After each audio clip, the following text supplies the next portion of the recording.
Hi friends. ఈ మధ్యన UPSC results వచ్చిన విషయం అందరికి తెలిసే ఉంటుంది.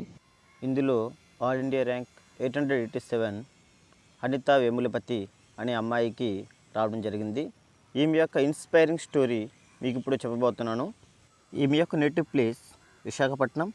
అదేవిధంగా ఫాదర్ అండ్ మదర్ ఇద్దరు కూడా గవర్నమెంట్ ఎంప్లాయ్. ఈమె BTech agriculture and food engineering IIT ఖడగ్పూర్లో ఫస్ట్ ఇయర్లో మార్చ్ 2013న ఒక చిన్న కాలు నొప్పితో స్టార్ట్ అయ్యి వితిన్ 4 అవర్స్లో కంప్లీట్గా ఈమె ప్యారలైజ్ అయిపోయింది.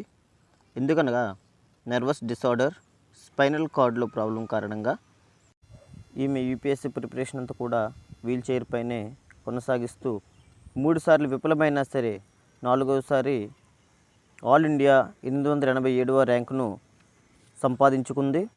కనుక దీని ద్వారా మనం నేర్చుకోవాల్సిన విషయం ఏమనగా లైఫ్ అనేది అన్ఎక్స్పెక్టెడ్. లైఫ్లో ఏం జరిగినా సరే మనం అనుకున్న గోల్కి చేరడానికి ఏది కూడా అడ్డం కాదు. ఇలాంటి మోటివేషన్ అండ్ ఇన్స్పిరేషనల్ వీడియోస్ కొరకు ఛానల్ని సబ్స్క్రైబ్ చేసుకోవడం మర్చిపోవద్దు.